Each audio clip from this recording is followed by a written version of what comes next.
समय बहुत अहम होता है छात्रों के लिए और खासतौर पे उनके लिए जो प्रभावित हैं, जिस तरीके से गंभीर सवाल उठ रहे हैं, आप लोगों ने भी उठाया है।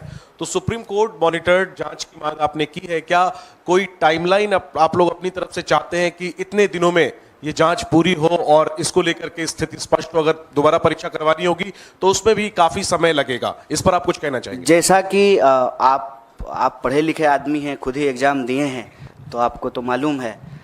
तो अब सब लोग यहाँ पढ़े लिखे लोग हैं, एग्ज़ाम देते रहे हैं। ये जो वक्त है, ये एग्ज़ाम का रिजल्ट आने का वक्त है और जुलाई से लगभग देश में हर कोर्स का नया सेशन शुरू हो जाता है। हम खुद पढ़े लिखे हैं तो हमको अनुभव है। हमको लगता है कि इसको जल्द से जल्द करना पड़ेगा, क्योंकि अगर इसको जल्द से जल्द नहीं करेंगे तो फिर सेशन लैप्स कर जाएगा। और ख़ास करके हम बिहार से पढ़ के आए हैं, तो हमारे यहाँ ग्रेजुएशन जो है 3 साल का 5 साल में होता है। इसी चक्कर में कि सेशन जो है मान लीजिए 7-10 का है, जुलाई से पहले रिजल्ट नहीं आया तो 10 से 12 का जो एमए का सेशन है उसमें एडमिशन नहीं हो पाएगा। तो समय बहुत महत्वपूर्ण है। इसीलिए इस बात की गंभीरता को समझते हुए इमीडिएटली हम लोग इस सवाल को उठाए हैं और सिरे से आउटराइटली री एग्ज़ाम की बात नहीं कर रहे हैं। हम भी उस वक्त की नज़ाकत को समझते हुए ही यह बात कह रहे हैं, लेकिन जो लोगों की शिकायत है उसको इमीडिएटली जो है उसको एड्रेस किया जाए। और सुप्रीम कोर्ट अगर चाह लेगी तो बताइए, रात को 12 बजे जो है कोर्ट खोल करके लोगों को बेल दिया जा सकता है, तो क्या इस देश के बच्चों के भविष्य के लिए जो है तुरंत जांच नहीं हो सकती है? इसके लिए तो बस इच्छा शक्ति की ज़रूरत है और प्रायोरिटी की ज़रूरत है।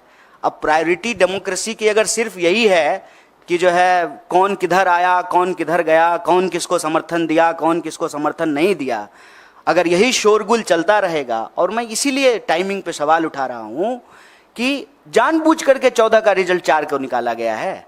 पता है कि 4 को जो है देश में इतना बड़ा चुनाव हुआ है, पूरा देश जो है उस डिस्कशन में बिजी हो जाएगा। 4 तो छोड़िए, देश तो 1 तारीख से ही बिजी हो गया था।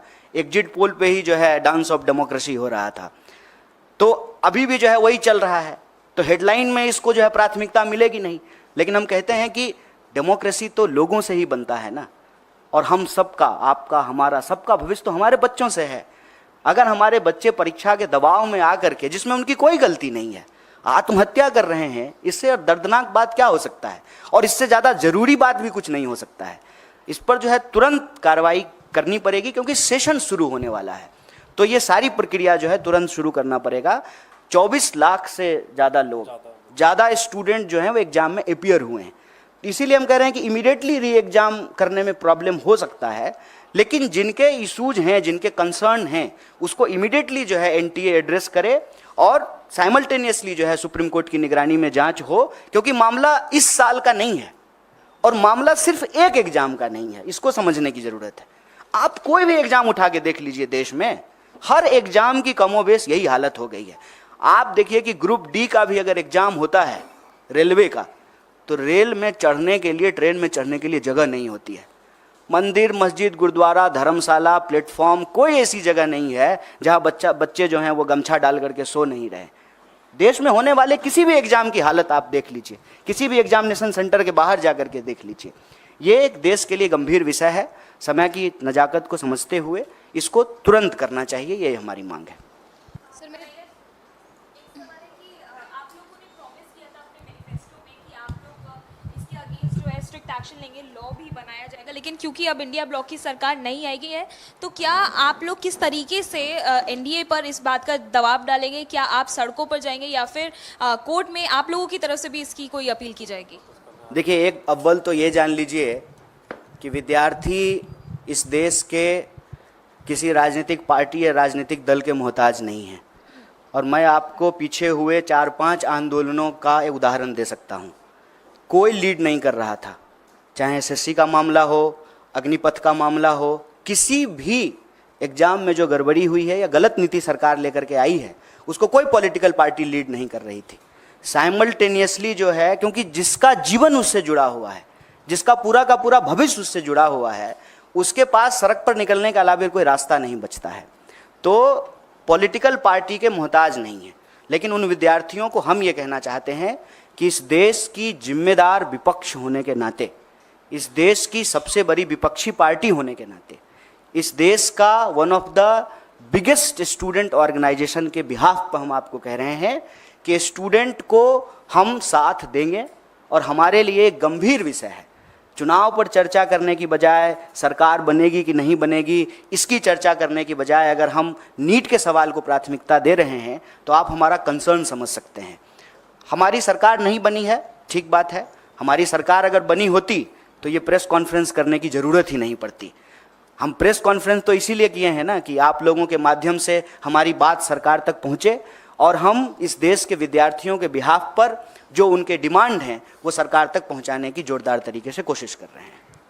सर मेरा सवाल ये है, प्रदर्शन के मामले में आपको मैं बता दूं, ऑलरेडी कई जगह पे प्रोटेस्ट हो रहे हैं। हमारा जो है, हमने जो कंसर्न स्टूडेंट्स हैं उनसे बात की, उसमें से कुछ लोग ऑलरेडी कोर्ट मूव कर गए हैं। तो जब वो ऑलरेडी जो है पेटिशनर बन गए हैं तो हम लोगों को जो है उन्हीं के साथ हैं। हम लोग जो है अलग से पेटिशनर नहीं बन रहे हैं, उनके साथ रहेंगे। और दूसरा ये कि हम तुरंत जो है एनटीए के साथ जो है एक डेलीगेशन भी मिलेगा और जो विद्यार्थी इस आंदोलन कर रहे हैं उनके साथ हम पूरी तरह से खड़े हैं और हमारा पूरा नैतिक समर्थन है।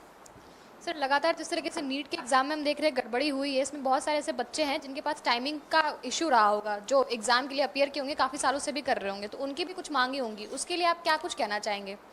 देखिए, वैसे आप अगर इस देश में परीक्षा संबंधित किसी धांधली या गड़बड़ी को देखेंगे तो कंसर्न समूह बन जाते हैं, क्योंकि हम लोग तो एक एग्ज़ाम की बात करते हैं, लेकिन जब रियल ग्राउंड पे जा कर के अपियर होने वाले स्टूडेंट को देखेंगे, ग्रुप और क्राइटेरिया को देखेंगे, तो अलग अलग तरह की जो है वस्तु स्थिति उत्पन्न हो जाती है। मान लीजिए जिनका लास्ट अटेम्प्ट है या जिनका एज का बात है, तो उनका रहता है कि हम री एग्ज़ाम कराएं। हम इसको लेकर के अपनी तरफ से कोई बात नहीं कह रहे हैं, जो विद्यार्थियों की तरफ से मांग आ रही है उसी को रीइटरेट कर रहे हैं। पहला, इमीडिएटली जो है रिड्रेसल हो, जो भी इशूज आ रहे हैं उसको। दूसरा, इसकी जो है एक निष्पक्ष जांच हो। और तीसरा कि अगर ये पाया जाता है कि इसमें गड़बड़ी हो तो री एग्ज़ाम हो। इसके 3 स्टेप्स जो है हम लोग ले रहे हैं।